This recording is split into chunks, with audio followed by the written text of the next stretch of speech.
자, 오늘 주제는 통일부 장관 인사 언제 누구로입니다. 예. 아까 짚은 대로 문재인 대통령이 오늘 오전에 김현철 통일부 장관 사의를 재가를 했습니다. 예. 이제 관심사는 누가 언제부터 후임을 맡을 거냐로 모아지고 있습니다. 뭐 빨리 이루어지겠죠?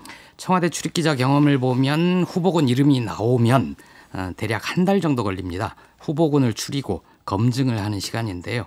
이번 경우는 좀 다를 것 같습니다. 한 달 너무 길죠? 예, 남북관계가 급속도로 악화됐고 예. 김현철 장관 전격 사의를 했으니 오래 비워둘 수 없는 거죠. 통상의 경우보다는 빨라질 것 같습니다. 네. 그리고 국회 인사청문회를 감안을 해서 검증 부담이 덜한 정치인 출신을 기용한다면 더 빨라지겠죠. 네. 벌써 이름이 많이 거론되죠? 예, 임종석 전 청와대 비서실장, 이인영 민주당 의원 이름 꾸준히 나오고 있습니다.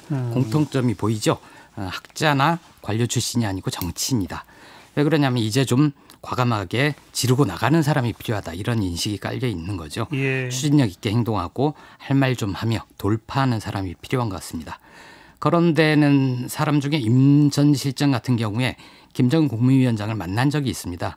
그리고 김정은 동생으로 2인자로 급부상하고 있는 김여정 부부장은 여러 차례 만났죠. 그랬죠. 이인영 의원은 일부 언론에 벌써 유력 딱지가 붙어서 보도되고 있는데요. 이 의원은 민주당 원내대표를 지낸 4선 의원입니다. 20대 국회에서 임기 4년 동안 외교통일위원회에서 활동을 했고요. 예. 민주당에서도 남북관계 발전 통일위원회 위원장을 맡고 있습니다. 남북 문제 굉장히 밝다는 평가를 받고 있으니 적임자 가운데 하나죠. 예. 사라진 이름도 있습니다. 우상호 의원인데요. 거론된 당일에 우 의원 스스로 적임자라고 생각하지 않는다고 좀 겸양 표했죠. 그러면서 임종석 전 실장을 추천했죠? 예. 우 의원은 제가 알기로는 2022년에 서울시장 도전을 목표로 하고 있는 것 같습니다. 네. 정말 이인영 의원이 유력한 거 맞아요? 아닙니다. 아니에요? 네. 당연히 취재를 하고 쓰겠지만 인사권자인 대통령 생각을 알 수 있는 언론은 없습니다. 문 대통령은 평소 가까이 있는 분들의 평을 인물평을 두루 듣기는 하지만 호불호를 표시를 하는 스타일은 아닙니다. 예. 그래서 굳이 표현을 해보자면 여러 가지 정황상 이인영 의원이 유력하지 않을까 이런 보도에 가까워 보입니다. 정황이라면 어떤 정황이요? 일단 임종석 실장의 경우에 현실 정치에서 멀어졌잖아요. 대통령 비서실장 그만두고 나와서 작년 11월에 민간 영역에서 남북을 잇는 통일운동을 하고 싶다고 했습니다. 예. 실제 이달 초에 남북경제문화협력재단 이사장을 맡기도 했고요. 예. 2016년 총선 때 출마했던 서울 은평을 떠나서 종로구로 이사를 왔을 때만 해도 당연히 4월 총선에 출마할 거라는 관측이 많았는데 아니었죠. 출마하고 싶어 했죠. 종로에서. 여러 가지 복잡한 사정이 있었죠. 그런데 이제 이낙연 전 총리가 종로로 되면서 그건 뭐 못하게 된 거죠. 출마를 어찌 보면. 그리고 그렇게 볼 수도 있고요. 예. 그래서 정계 은퇴 아니냐 뭐 이런 얘기까지 있었지만 그것은 아니고 총선 불출마였고 민간 영역에서 통일 운동하겠다고 했는데 그렇게 얘기한 지 얼마 되지 않아서 통일부 장관 하마평에 오르니까 본인 스스로 좀 곤혹스러울 것 같습니다. 통화를 해봤더니 마음이 여러 가지로 복잡하다 이렇게 얘기를 했습니다. 뭐가 복잡하대요? 더 이상 자세한 얘기 하지는 않는데요. 이렇게 넘겨 짚어보면 초대 비서실장으로 이제 한반도 평화협력 프로세스 이걸 같이 쌓아 올린 거 아닙니까? 예. 근데 그게 이제 한순간 무너지니까 참담했을 거고요. 그렇죠. 아마 지금 상황에 대해서 일정한 책임감도 느끼지 않을까. 그리고 이 문제 수습해야 하지 않나 이런 부담감도 있을 것 같고요. 그렇죠.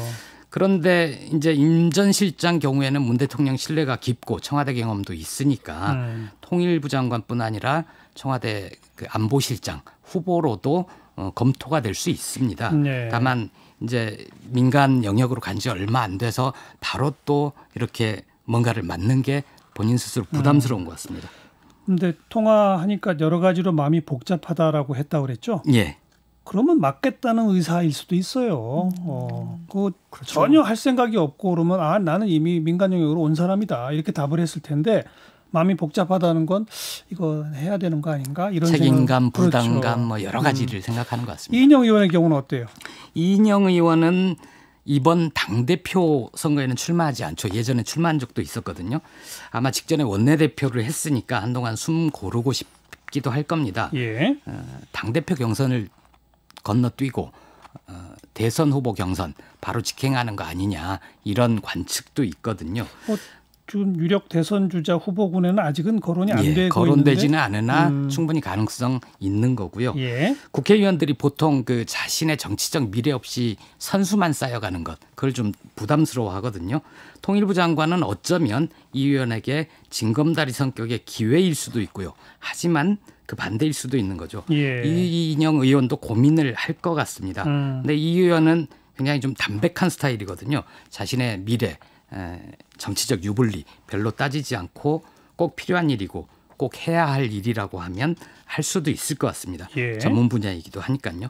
결국 정리를 하면 이인영 의원은 비교적 선택이 자유로운 데 반해 여러 가지 사정이 복잡한 임종석 전 실장 이 둘 놓고 보면 이인영 의원이 가능성이 높지 않을까. 언론들이 이렇게 관측하면서 유력설로 보도되는 거 아닐까 싶습니다. 다른 후보군은 뭐 유력하게 거론되는 사람 없죠? 일단 통일부 장관 보좌관 출신인 홍익표 의원도 이름이 거론이 됐었고요. 장관 대행을 하게 될 서호 차관도 후보군에 포함은 돼 있습니다. 네. 하지만 서호 차관에게 가능성은 높지 않을 것 같습니다. 네. 초대 통일부 장관 했던 조명균 장관 관료 출신이었는데 별로 성과가 좋지 않아서 진보적 학자 출신인 김현철 장관으로 교체를 했다가 역시 또 별로였죠. 예. 이번엔 그 틀에 갇히지 않는 상상력, 돌파력, 추진력 이런 게 적임자의 조건으로 꼽히지 않나 싶습니다. 청와대 외교안보 라인도 다 교체하는 카드는 어떻게 될까요? 전체 구상 속에 인사를 할 텐데요. 한꺼번에 하기보다는 통일부 장관을 먼저 할 것 같습니다. 제가 볼 땐 정치인 하는 게 맞는 것 같아요. 말씀하신 것처럼 돌파력과 상상력이 뛰어나거든요. 임종석 실장을 시키든 이인영 의원을 시키든 알겠습니다. 잘한 것 같은데 한 명을 추가한다면 박지원 전 의원을 포함해서 검토하는 것도 나쁘진 않을 것 같아요. 네. 한때는 통일부 장관이 통일부총리였던 적이 있었거든요. 예, 한완상 부총리. 그러니까요. 예. 그 정도로 대통령이 좀 통일부의 힘을 확 실어주는 것도 하나의 그 고려 대상이 될 수도 있을 것 같습니다. 자, 뉴스 사이드였어요.